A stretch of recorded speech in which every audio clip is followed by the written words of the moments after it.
Good afternoon. It's Monday, the 2nd of June, 2025, just after 1 o'clock. Welcome to UK Column News. I'm your host, Mike Robinson. Joining me in the studio today is Ben Rubin. Welcome to the programme, Ben.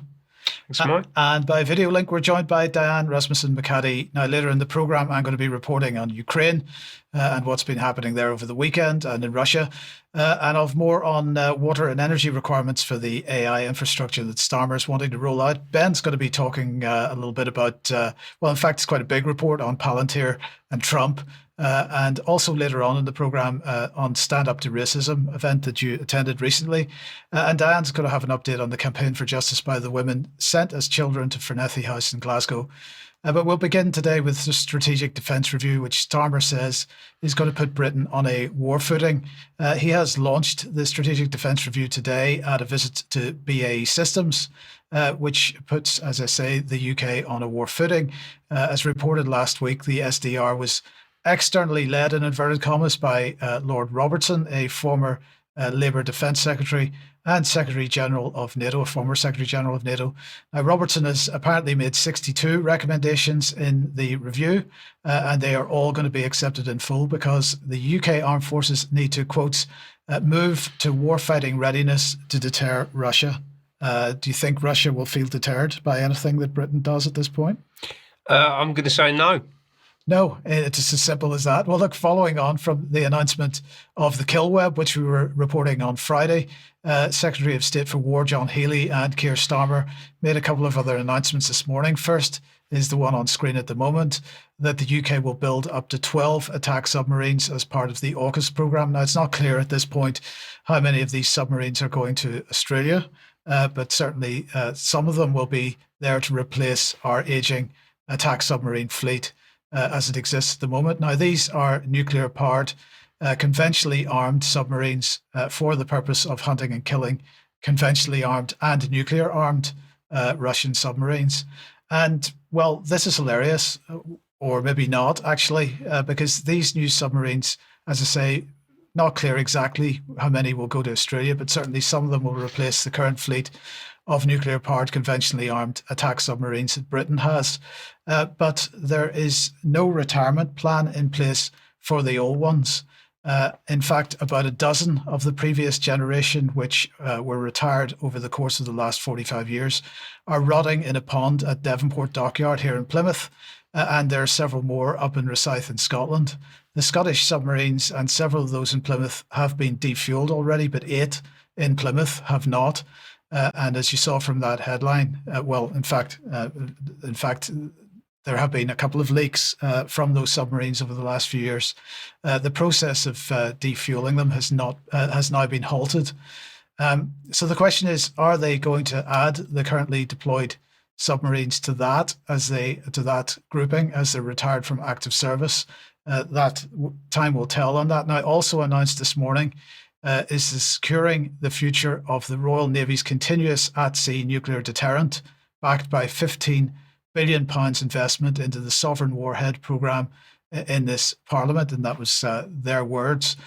This is also fairly hilarious because even if these work, the delivery system doesn't, and that's been demonstrated a couple of times now, as the BBC has reported here in the past.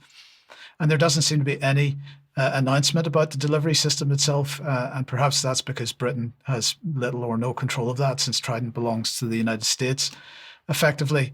So it seems to me that the danger is that as the UK moves onto this war footing, more and more people are going to be reliant on that for their livelihoods, because Starmer is using this also as a jobs programme, as we can see from this graphic that they pushed out this morning. And although they're saying here procurement of up to 7,000 UK-built long-range weapons, £1.5 billion investment to build 6 munition and energetics factories, work will create more than 1,000 new jobs and support a further 800 across the UK. That's only one of the announcements. They're talking about tens of thousands of jobs in the British defence warfare industry in the coming years. So anyway, the Strategic Defence Review will be released today. We'll read it carefully and report more on that in the coming on Wednesday and Friday, I've no doubt. What are your thoughts, Ben? The prospect of people's incomes and jobs reliant on the continuation and the building of this war rhetoric is pretty dangerous. I'd say it's extremely dangerous, and it's not just happening in the defence industry. If you listen to what they're describing as taking place in this huge industrial transition, the green transition, they use this term "good green jobs" all the time, right? And essentially, that's people working for the state. Yeah, so this is the slow and probably increasingly accelerating destruction of traditional industries and the private sector, and then that being replaced with everyone being reliant on these jobs that come from the government. If you're reliant on the government for your income, that means that you can't criticise the government. That's not a good place for us to be, given what we've seen them doing on a consistent basis over the past, I don't know how long, several decades, century, certainly the past few years. Absolutely. And not just you can't speak out, but of course you're much more likely to be for the war program, for the war policy. Absolutely, yes. Your livelihood is on it. Your interests align with the people running the system. Ultimately, it's bad enough as it is now. I mean, just look at the way that the NHS behaves on a daily basis, and you apply that to all the other different component parts of the system. Then, we're in big trouble. But ultimately, that's what they've been talking about doing, right? They have this term mission-led government, and they want to align the entire nation around these missions. And they've got 5 of them, right? One of them's about green energy. There's a bunch of others that I can't reel off the top of my head. But this is about aligning the entire nation, government, market, the population, all of it around these shared objectives that are being dictated from the centre. Yeah, it's a fundamental transformation of the country. You no longer live in a free country at that point. Everything's being dictated by the system. Absolutely. Now, Ben, all the world's a stage, and some of the actors on that stage might include Trump, Palantir, Israel. What's the connection between all of these? Yes, well, I mean, they say the world's a stage, the leaders are puppets. The question is, who is pulling the strings and writing the script behind the scenes? And I'm going to talk about Trump, but this is just as true in the UK, Europe, and elsewhere, right? But the big plot twist for me, one of the real kickers, actually, because, I wasn't... I didn't mind Trump won. First term, I didn't think he was too bad, to be honest with you. I didn't disagree with everything that he was doing. But then straight out the gate in his second term, you had the announcement of Project Stargate. On day one of the new administration, he had Sam Altman from OpenAI, Mossad from SoftBank, Larry Ellison from Oracle into the White House to announce for $500 billion to build AI data centers across the whole US, which is basically his mass surveillance and genetic engineering operation. I mean, literally, this is hellish, actually. You couldn't imagine anything worse. And as if that could possibly be strategic priority number one for any kind of sane administration. It makes absolutely no sense. And the madness has only increased over the weekend. And this is what prompted me to talk about this today, because they just announced that Palantir, this is from the New York Times, have been tapped by Trump to compile data on Americans. The Trump administration, it says there in the subline, has expanded Palantir's work with the government, spreading the company's technology, which could easily merge data on Americans throughout all of the government agencies. They say could easily merge. It's been designed specifically to merge that data, right? It's the reason that it exists. There's no other purpose for this contract to have been put in place. And it's in clear violation of all basic constitutional rights relating to privacy, free speech, national security, whatever you care to mention. And this is coming directly from Trump, right? So this relates to an executive order that was issued on March the 20th about stopping waste, fraud and abuse by eliminating information silos, breaking down barriers between government departments. This was apparently, according to the exec order, about eliminating bureaucratic duplication and inefficiency while enhancing the government's ability to detect overpayments and fraud. Interestingly, it does not include the executive office of the president. Can't imagine why that would be. But isn't Britain also detecting overpayments and fraud? So are we seeing the same policy on both sides of the Atlantic once again? Well, I mean, you could probably apply that to any government anywhere, right? But this drive towards digitisation of everything under the guise of efficiency is that's essentially the Trojan horse that's being used in order to bring in this AI-enabled data platform that's going to centralise knowledge and understanding of populations ultimately, so that can then be weaponised against us. That's what this is all about ultimately. And it's being built in this instance, the Palantir instance, by this guy. Let's have a little listen to Alex Karp. Look, we built PG, which single-handedly stopped the rise of the far right in Europe.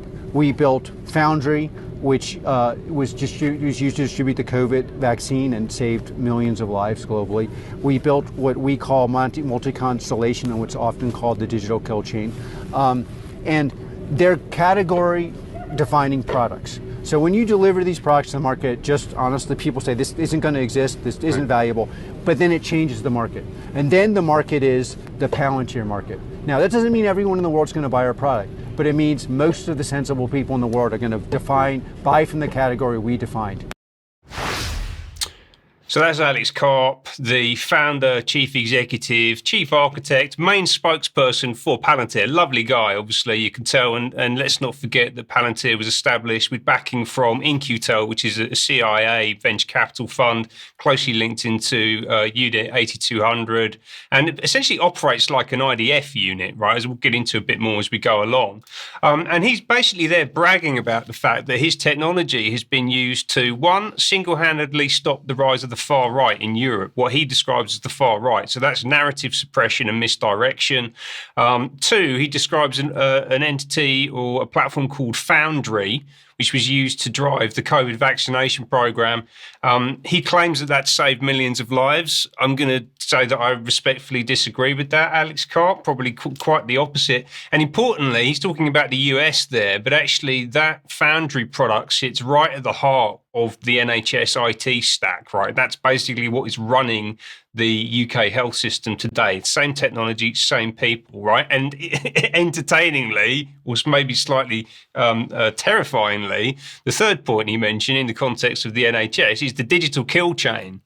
Right, so this is the cyber and meat space target selection to fight terrorism and protect democracy. And this is essentially exactly what you were talking about on Friday, Mike, right? This is the kill web, the kill chain. It's the same principle. Right. Yeah. Lovely people. Absolutely. Big friends with Zelensky. Okay, so and big supplier to Ukraine, and maybe this is why the war hasn't ended yet. Trump was boasting about the fact that he could shut this thing down in 24 hours, but apparently his friends at Palantir and elsewhere in the military-industrial complex are making far too much money for that to actually happen. And let's not forget, of course, that the other co-founder, in fact, there were three, but we'll just focus on Karp and Peter Thiel today, right? Is the other guy circulating in the background who's a multi-billionaire, one of the first external investors in Facebook, part of the PayPal mafia, big-time funder for Trump, essentially got him elected in his first and second terms, I think you could say, arguably. And both of those fellas, they're on the steering group of the Bilderberg meetings, right? So they're actually part of this elite clique who are pulling the strings at the top level of global governance, yeah, and dictating terms to the rest of humanity. And they appear to be pulling Trump's strings, certainly, and I'm almost certainly sure that it's going further afield too. All right, so that's the kind of institutional architecture that we've just looked at there. But there's also stuff going on the kind of the dark web, the seedy underbelly of the internet that I think is extremely interesting. And actually, when you follow the trail, it seems to be going back to the same place, right? So this is going to relate to 4chan. This is an anonymous messaging board, the supposed Wild West of the internet. It's where if you ever see screen grabs of messages that look a little bit like this and have got, these kind of memes, the soy jacks, Pepe memes, that kind of stuff generally comes from 4chan. And this site, which again is supposedly completely independent and anonymous, and the source of dissent and free thinking, got hacked back in mid-April.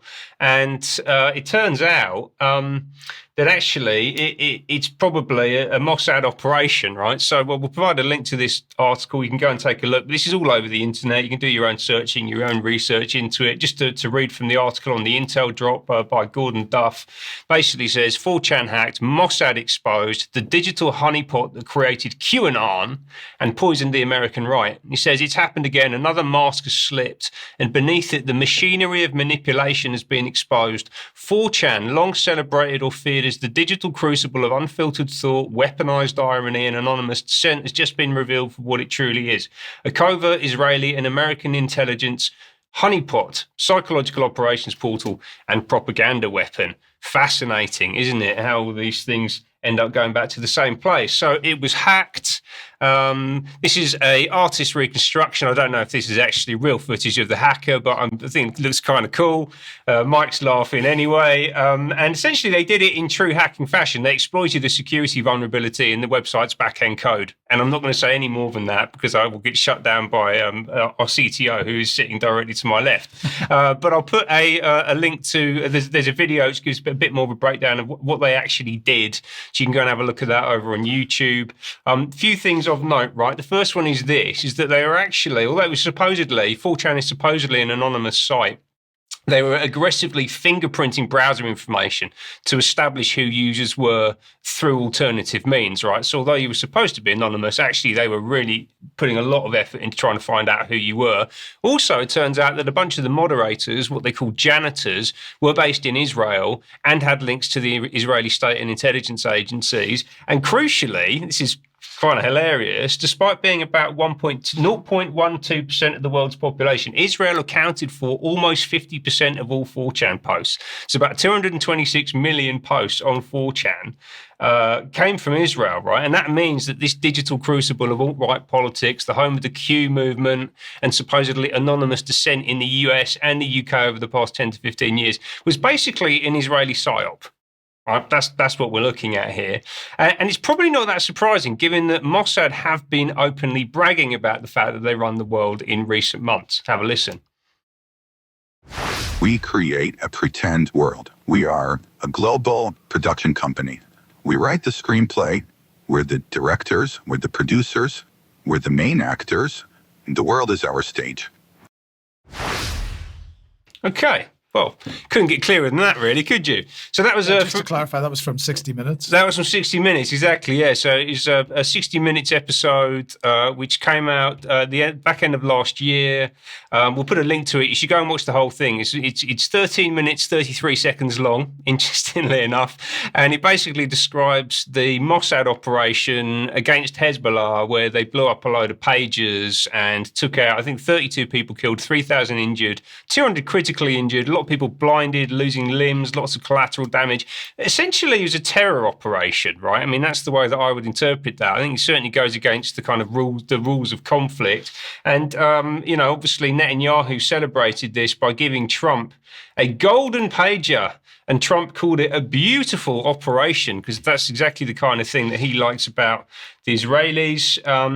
Interesting couple of tidbits just to close off here. If you go to the video, I'll again provide a link to this. This was a YouTube video talking about the takedown of 4chan. YouTube translate Mossad got wrecked, which is like shorthand for we wrecked something, we destroyed it. Google translates that as Mossad really good. Excellent. Yeah. And then finally, the links between Israel and Ukraine, as we talked about with Vanessa and David Miller last week, really come to the surface because Mossad have actually been celebrating the drone operation that happened over the weekend on Twitter. And I would say that these are two united forces by the looks of it. I think there's increasing evidence for exactly that. Thank you, Ben, for that. Very interesting. Now, Diane, let me welcome you to the program. And UK Column been covering child abuse cases for many, many years. The issue of Fornethy residential school in Glasgow has been one we've been covering for quite some time. What's the latest? Yeah, thanks, Mike. Hello, Ben. It's great to be here today to talk about this. I have an update, and I've had several updates that I've kind of been saving up for the last several months just because it's been a very slow process, as it always is. But the most recent update that I want to share, and then I'll work back from there, is that there will be a hearing on their petition in the chamber at Scottish Parliament on the 12th of June.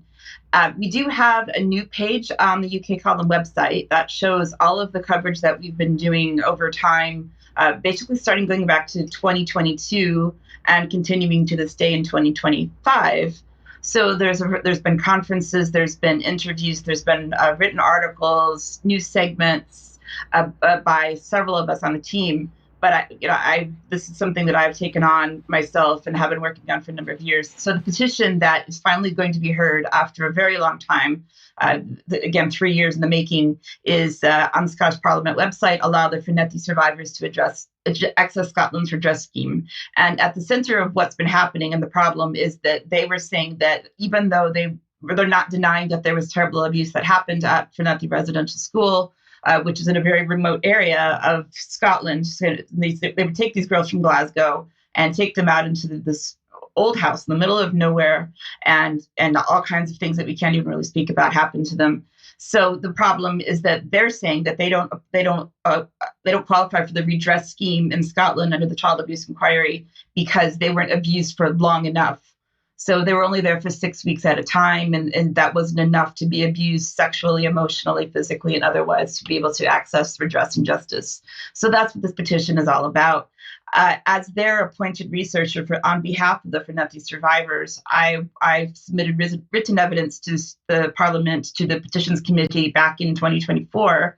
And this is what I was saying, is that basically there's 2 points that after hours and hours of going to archives in Glasgow and the National Records of Scotland and so on, is that basically the issue is that they're saying that they don't apply for the redress scheme because, first of all, the short amount of time, and also saying that it was some sort of a convalescent or a holiday home for these girls, which was not the case. The 2 main points is that, first of all, is governed by the Corporation of Glasgow or Strathclyde Regional Council at the time, and it was an official attendance at a residential school, and also the evidence that they were not under the care of their parents. They were taken away from the custody of their parents and put into the hands of the state when they were there, which meant that basically anything could happen and did happen to them.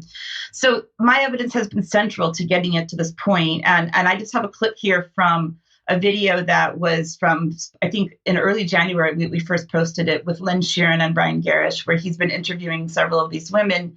And Lynn has been my main contact now for this Fornethy case. And let's just play a short clip to hear what she had to say about what we have been able to do for them so far. The information that the Scottish Government's independent got was nothing that we didn't already know. Diane did go and dig deeper for us, and she did find out a lot of things that was relevant for us. She had made up a piece that the committee actually read out. Diane, for us, I believe, was good. She did help us in a big way. She helped us to get in there to the committee, to get her point across to them. There was information that she found out, like Fornethy was run and by who. We knew that, but the deeper side, yeah, she more or less blew theirs out the water. The information that the independent got was all censored. Everything Diane got was there in black and white. So one of the main things that this so-called independent researcher has done, and you can read my full article that's on the UK Column website that goes into more detail, that's showing the evidence of what was in the archives versus what the independent researcher said, and then therefore by default Scottish Government, because even though she was claimed to be independent, she was being paid by Shona Robinson, who was the Deputy First Minister and the Finance Minister at the time up in Scotland. So what happened was when Hamza Yousaf stepped down and there were new people put into place in the Scottish Parliament, we now have John Swinney and we now have Kate Forbes as First Minister and Deputy First Minister, respectively.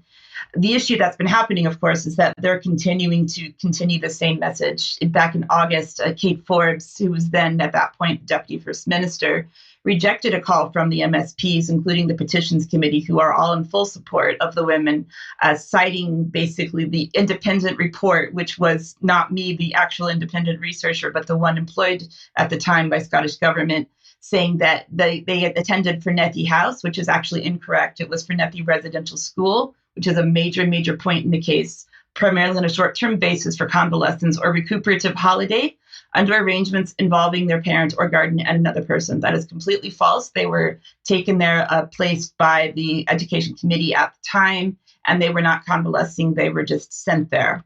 So in September of 2024, we had a sort of an apology that was not a proper formal apology, but it was thrown out by Glasgow City Council because ultimately the Glasgow City Council has direct responsibility for everything that happened to the women when they were at Fornethy. So it's not really the Scottish government. They're responsible for the redress scheme, but it's actually Glasgow City Council's jurisdiction because it was the councils before them.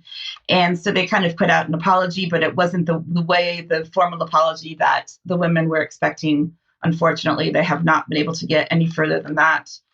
Colin Smith, who's the MSP, who's been, along with Alex Cole-Hamilton and a few others who have been leading this case, especially Colin and Alex, have been saying we need to push this forward. So they're not on the petitions committee, but they do have the unanimous support of the petitions committee. So what Colin did back in November was he wrote up basically some information after the petitions committee eventually agreed that they would take it to this debate, which is happening soon. And it's really interesting to see what he had to read, because it was my evidence that he cited that said this was under the scheme of residential education run by Glasgow Corporation and later by Strathclyde Regional Council. And so therefore they should be eligible. And the only reason that they're not being eligible is because of the lies that are being told that they were there for convalescence, and the lies that they were being told that they were chosen there that their parents chose them to put there, and that they were there for a holiday, when actually they were unenrolled from their school in Glasgow and re-enrolled in Fornethy, where there was no education even taking place, which was another problem, where they're supposed to be having lessons and they had none. They were just being forced to do things that the staff were telling them to do. Also, one more important thing to announce is that there will be, there is a court case against one of the alleged abusers that will be taking place hopefully in the autumn. I think it's been scheduled for September, so we'll see if that's happened because they keep pushing it back. This woman is Patricia Robertson. She's now 76 years old, and she is to stand trial accused of historical abuse at this former residential school, facing a total of 26 charges that happened between 1967 and 1983. That is from the BBC. So let's just hope that we will get the support that we need when we are in Parliament on the 12th of June, and that the court case will actually proceed as planned, Mike. Dan, thank you very much for that. And no doubt we'll talk a little bit more about this in extra, because this is an ongoing case which goes right to the heart, as they often do, to government in Scotland, but governments in general. Okay, thank you, Dan. If you like what the UK Column does, you'd like to support us, support.ukcolumn.org is the place to go.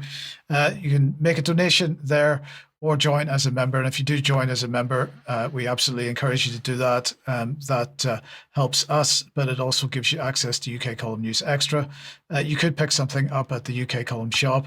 And if you buy something from clivetocarl.com using the link on this page, we do get a small percentage of that order. And although it doesn't cost you any more than that, but if you can't do any of that, please do share the material you find on the UK Column website. We're going to be talking a little bit about some of that material in a second. There are share links on the pages for you to use for the main platforms, at least. Tonight, let's see, where are we starting? Tonight at 7 p.m., Jerem is speaking to William Ramsay about Aleister Crowley and his massive influence in Britain and the world, in fact. So join us at 7 p.m. for that. It looks like a massively interesting conversation. And Paul Atherton. Yeah, tomorrow at 1 p.m, Paul Atherton, who is a fellow of the Royal Society of the Arts, talking about the meltdown that's happening at the RSA, the Royal Society of the Arts, on account of the new management and trustee board that have come in and are basically taking the institution to pieces. And I'm just going to apologise for the typo on that. I've left an H off, so I believe. So, sorry, Paul. Sorry about that. Okay, thank you. And Diane, let's come on to some of the latest articles on the UK Column website. Yeah, here we are as commissioning editor, and I will say this again to everyone. If there are any viewers who are out there who would like to submit a pitch for an article to me, you can send that to me directly at diane@ukcolumn.org. We're constantly looking for new content, and a lot of this comes from our members. And this is just some that have been published in the past few days.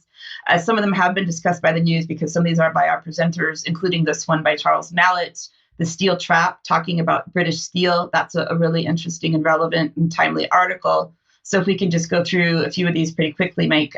This one is a companion article to an interview that Brian did with Ross, who is a Christian in Cornwall. So there was a video interview with Ross, and we also decided to make it into a separate written article because he provided a lot of extra information about the pushback that they're doing, rightfully so, in Cornwall and the Christian churches there. The next one we have up here is the Blair Bush project in Syria that brought Al Qaeda to power. This one is very detailed. Sorry. Sorry, Diane. Tell us more about it in 1 second. I just wanted to mention in passing that as a result of this article, Vanessa spoke to Diane Sayre in the United States over the weekend. It was an absolutely fantastic interview related to this article. So also go and listen to that. But sorry, I interrupted. Oh no, that's really great to hear. This is a very good article, a lot of detail and some really excellent evidence. A great piece by Vanessa, and I hope it goes a long way in getting views. The next one we have is people's reactions to opposing trans ideology. This one is just kind of a comment or a sort of piece on Steve, who is also known as Edge of the Matrix on YouTube. And he's got some interesting stories that Sarah Newland was sharing and writing up. And she's been in close contact with Steve, talking about what happens when he goes out onto the streets and talks about, is trans real or not? Some both positive and negative reactions, as you might imagine, from people out in the cities, especially Manchester. The next one we have here is Schools in Wales, a hostile environment for teachers and learners. This is by Martin Edwards, who's a longtime contributor to UK Column. Some completely shocking evidence in this particular article about how both students and teachers are behaving in schools in Wales. And from what I've heard, Wales is not unique in this situation, but it is quite shocking to read it and look at the evidence that he's provided. And we've got one more here. This is by Hugh McCarthy, who I have interviewed previously, and he's written a series of articles. This one is called Remove or Rewrite the Current Government Guidance on Relationships and Sexuality Education. He is in Northern Ireland, and he is actively campaigning in Northern Ireland and up in Stormont, actually, to try to get this changed, especially considering the recent Supreme Court decision that says women are biological women, and that's the end of it, and saying that the current guidance that's being provided in schools, not just in Northern Ireland, but throughout the UK, now goes against that ruling by the Supreme Court. And one piece of evidence that I'm just going to highlight quickly from that article is particularly interesting from the UK government when this was created, this diversity guidance that says, it was created under Theresa May's administration. So this is not new, to show that they were doing this EDI strategy back from 2018, as early as that. So this idea of the trans ideology and all this being just under Labour in the past few years is actually not true, because this has been going on for quite a while. Just another reminder of the Sounds Beautiful Festival coming up in June 26th to 29th in Wimborne and Dorset. And Diane, we object to the geoengineering experiments. Yeah, just 21st of June, once again, some of our friends from UK Column, Sonia Poulton, Mark Devlin will be speaking. So get down to Hyde Park if you can. And finally, in defense of libraries. This is a talk that I will be doing on the 12th of June, unfortunately the same day as the Fornethy hearing in Scottish Parliament, but I will be at the University of Buckingham talking about why we need to save libraries and what's happening to them. The tickets are free, so please join us if you can. Thank you, Dan. Now, let's move on to what's been going on with Ukraine and Russia.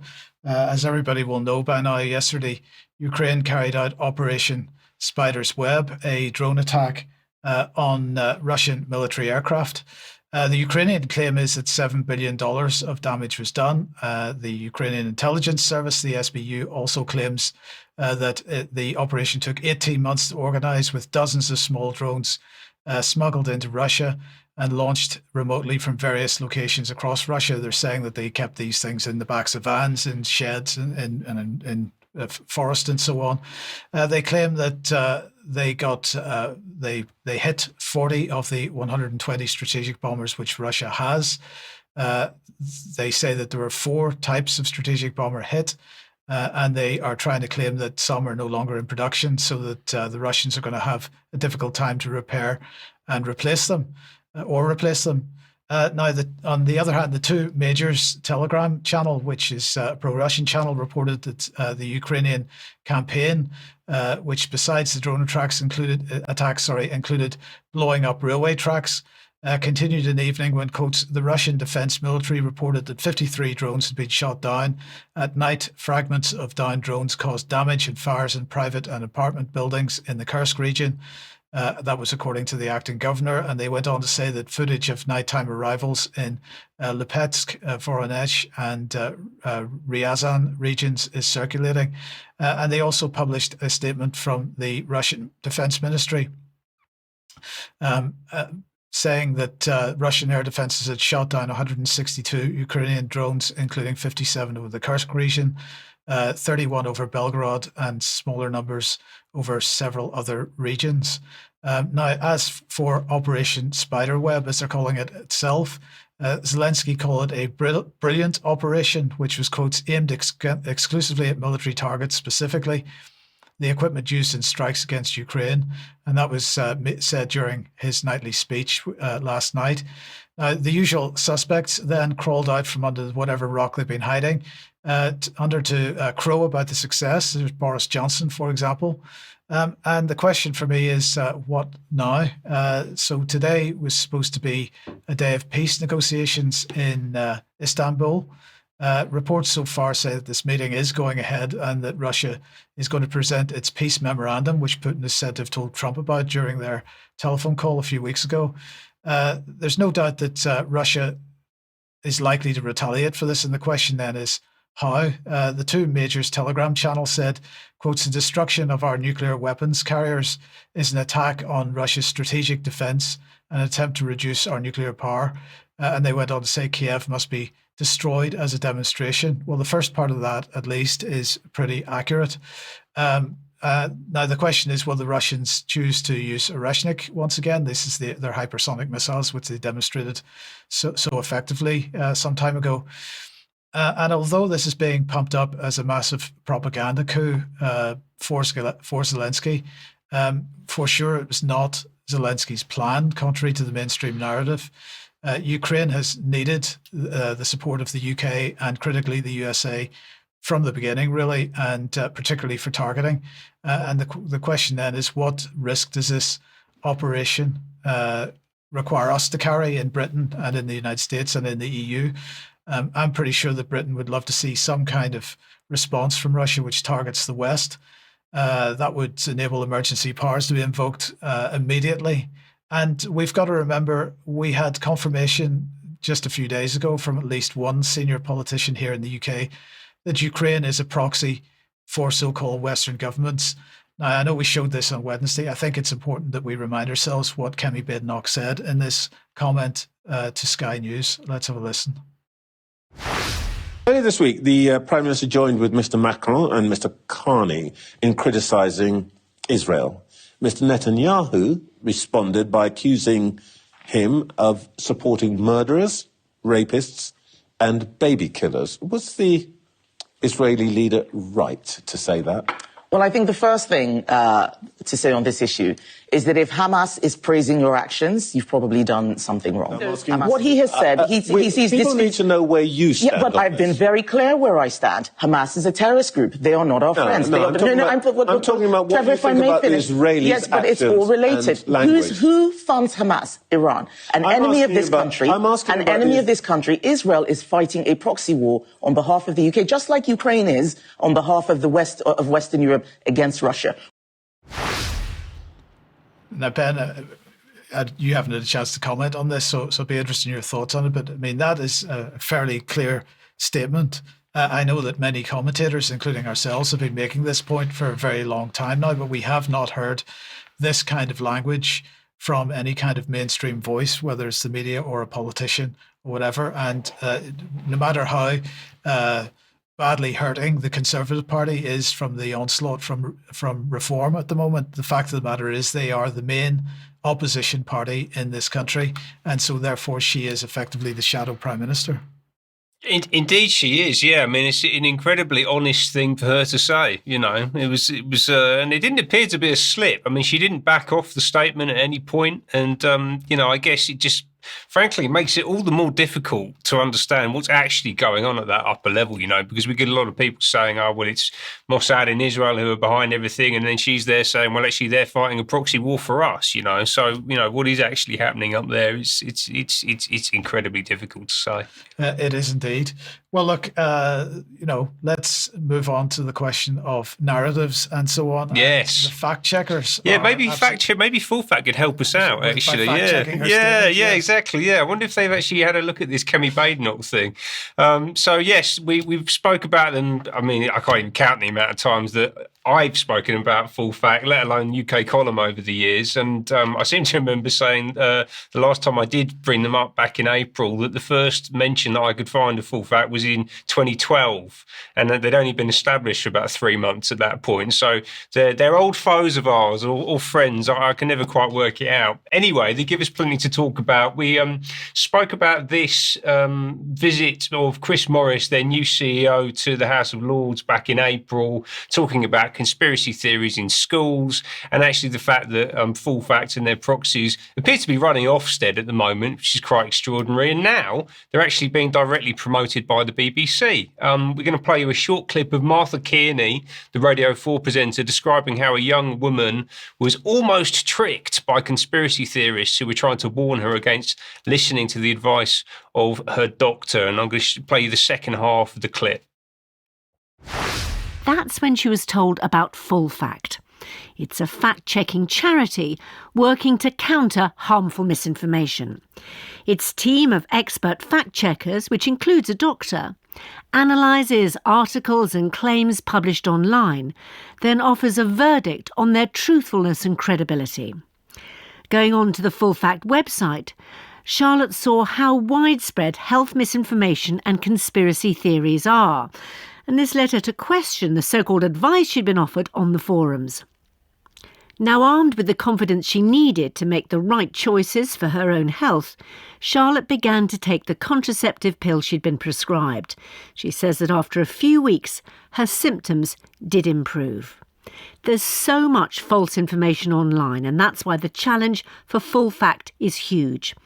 Anything you can give will help Full Fact's expert team carry out more fact-checking work on big topics like health, education and climate change, so we can all be better informed and make better choices.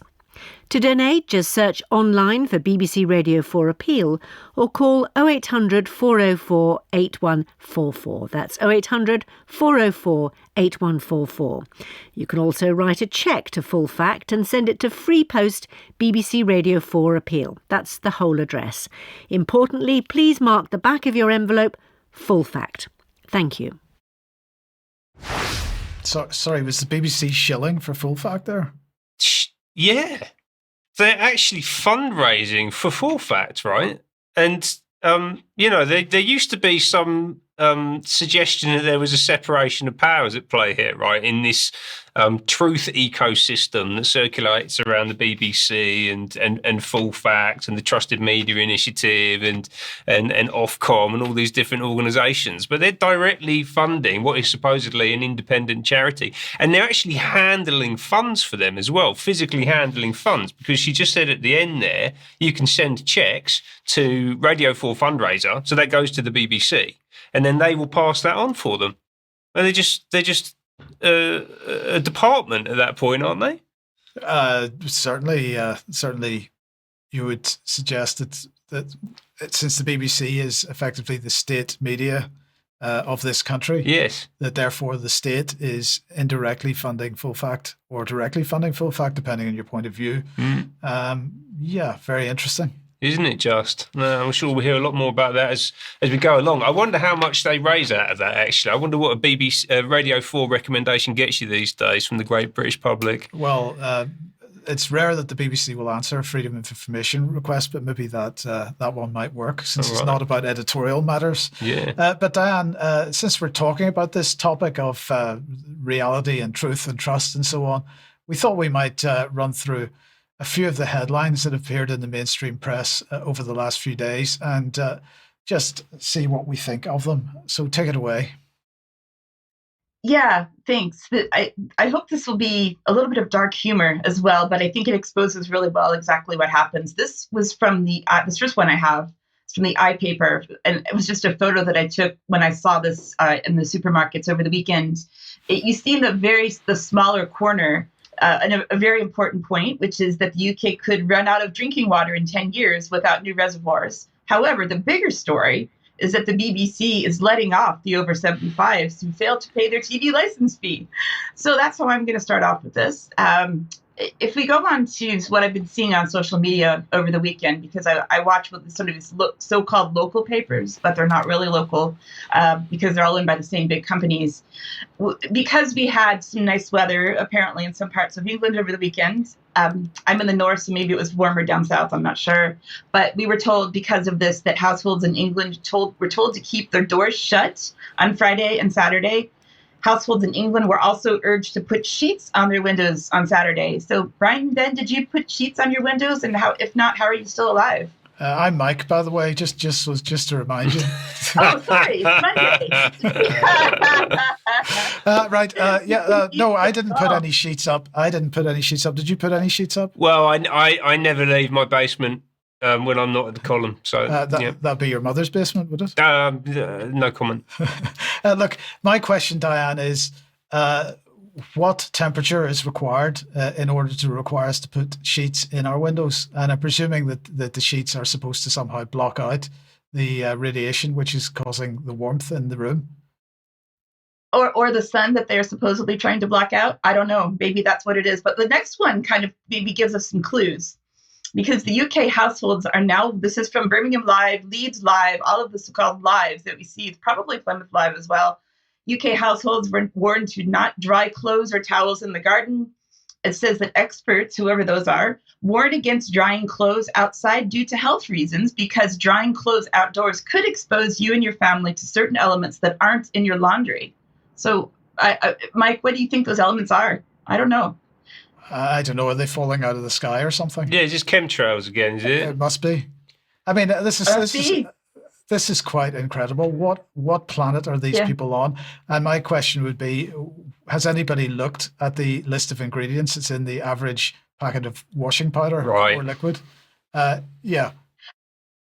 Right. Okay. So let's go on. This one is going back a bit to April, but it was circulating on Facebook over the weekend. It's from the BBC and other sources saying the same thing, that a train driver let passengers off for fresh air and then left without warning them. There was a complaint from a couple that were stranded at Swindon on the train from Paddington Station to Carmarthen, and apparently Great Western Railways apologized, but they were still stranded. So who knows what was going on there? I won't make the obvious Swindon jokes at that point. Sorry for anybody that lives in Swindon, but anyway, okay. What's next? So the next one is from the Express, which said that UK schools, quote, must stop serving sausage rolls and ham sandwiches, report warns. And if you follow it through, it references a report by the Food Foundation, which tells us that we all need to stop eating meat in general for climate change purposes so that we can save the planet, and so we can't enjoy a ham sandwich at lunch anymore. What else do we have? Oh, yes. The COVID jabs in Australia are still going on. It says that the Daily Mail Australia health experts are furious as the Aussies continue to avoid getting the COVID-19 vaccine. We have dropped the ball, according to the article. There's apparently a new variant known as NB181, first recorded on January 21st, and it is responsible for a sharp rise in cases. So they're furious at the citizens for starting to finally refuse these things. According to the Express, if you can't afford to feed yourself, you shouldn't have kids. So there's, all kinds of things going on there. I don't know why the kid is laying on the floor. Maybe they're really hungry. I don't know. What do you see there, Mike? I don't know, but what I'm going to say about that is, what I'm going to say about all of this is, this is the kind of trash that people are being bombarded with at the moment, and is it any wonder that people are destabilized and feeling that the world is complete chaos?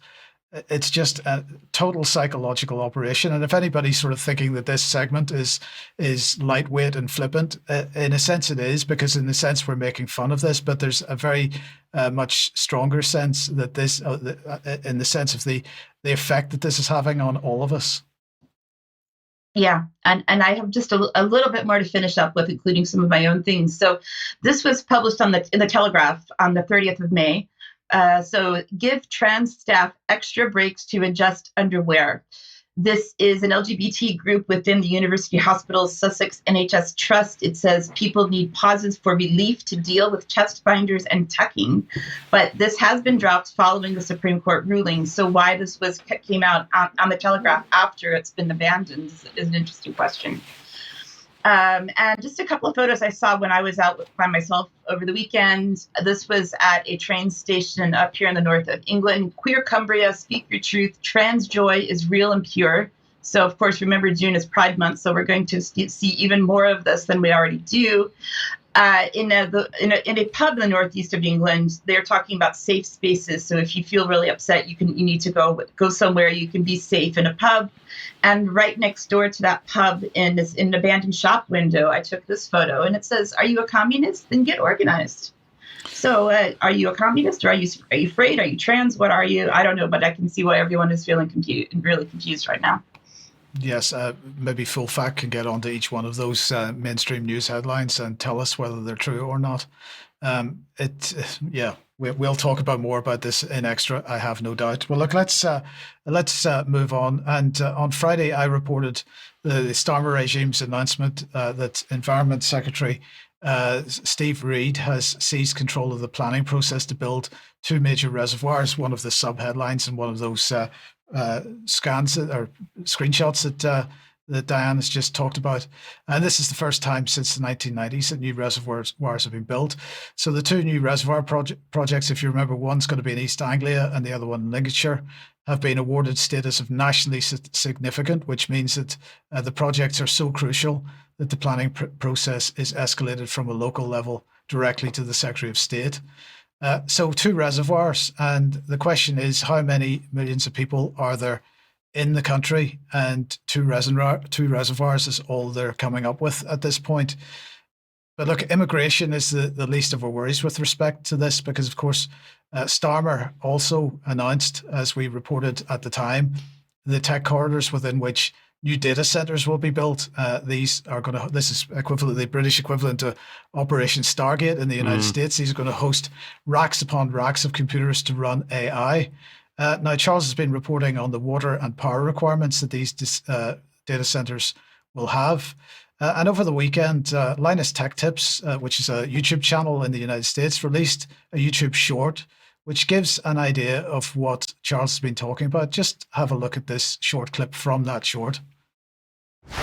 But of course, maybe you aren't just sitting in an apartment and instead you have 1.4 megawatts of power available to you. This is the GB300 NVL72, and it has 72 Blackwell GPUs all crammed into one. And the most impressive thing is that on the back, they're all connected together using NVLink, so all 72 of those GPUs act as one as far as your software is concerned. Pretty clearly, you are not going to be connecting this to your house. You need a lot of water cooling, a ridiculous amount of power, and even just the switches to operate a machine like this is going to be pretty freaking wild. So you saw the size of the water cooling pipes there. That's just one rack of computers. The average AI data center could have as many as 5,000 of those racks in just one data center. So just think about that. And the question then is, what is the bottom line? The UK has an ever-growing population because of immigration, and we'll just make the point that's not irregular migration we're talking about, that's regular migration. And at exactly the same time that we're importing more and more people, we're systematically shutting down food production. We're building computer infrastructure, which will get priority for water and for energy. And it should be clear to us all that the policy here is either to reduce standards of living to such a degree that the human population will not need the food, water, and electricity, or the policy is to reduce the population, or both, because the way this is going, reducing the standards of living further is going to increase the tensions in the general population. People are going to get angrier, and immigration is going to be blamed for all of it. And I believe the intention here from the regime is to see major civil unrest in this country, which is going to enable another emergency response.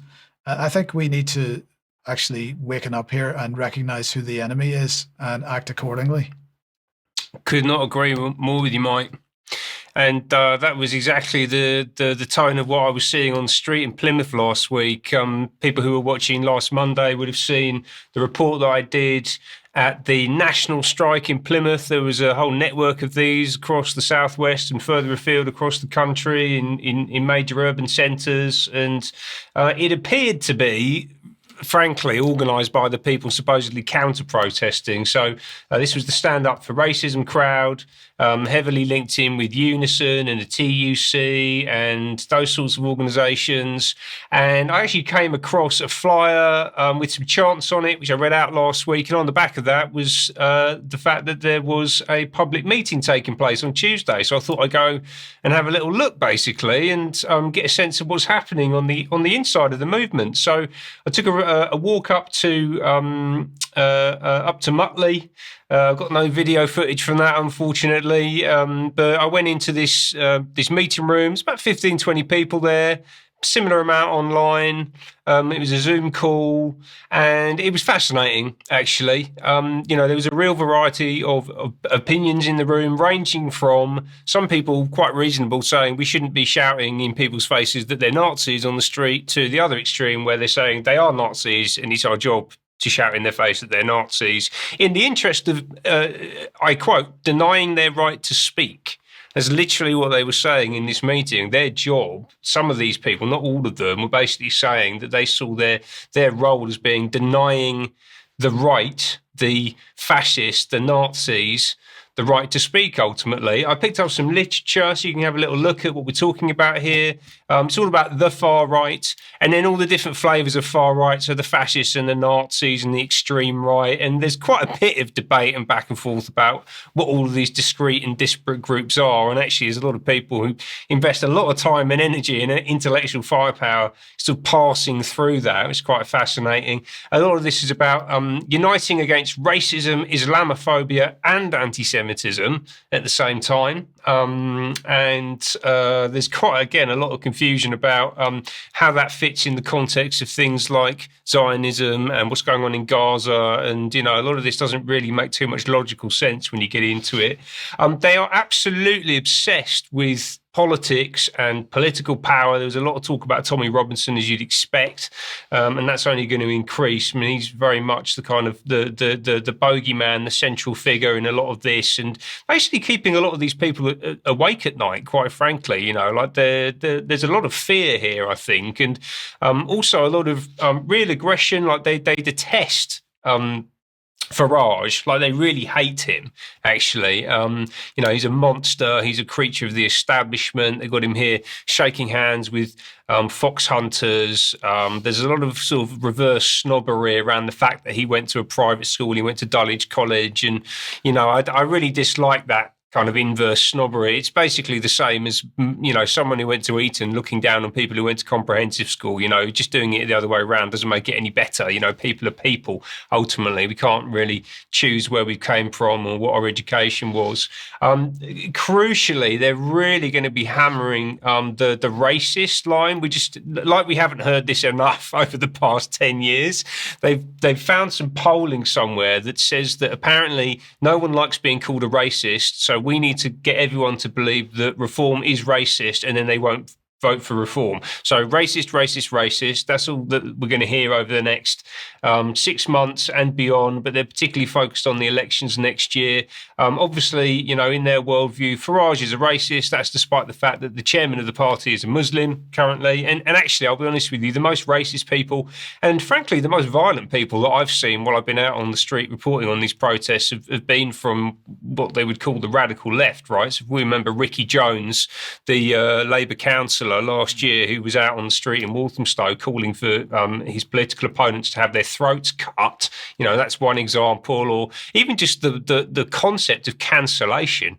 You know, these cancel squads that have been going around ruining people's lives because they said the wrong thing online, or they've held a politically incorrect opinion. You know, it's really amazing, you know, when you get into what's driving this stuff. Was there anything to like? You know, I think there's probably some good people in the movement. They're also very much anti-nuclear, and I would have to agree with this. You know, I think that we should be de-arming.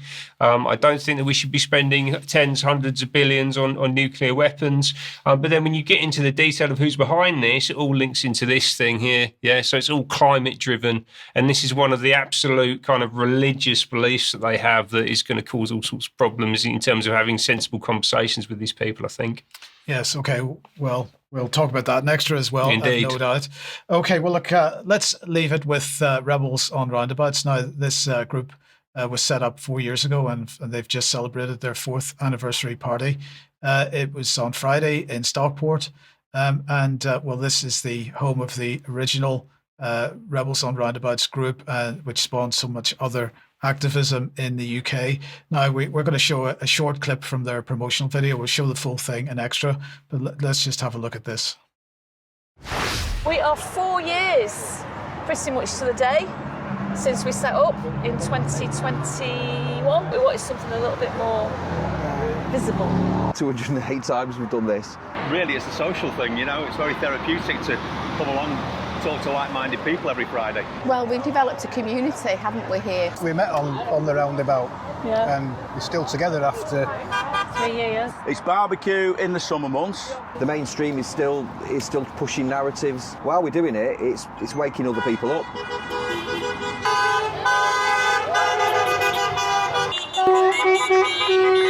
It's massively different now. They're far more receptive to it. Much wider group of people. Older people, young girls who would never ever take it in the past.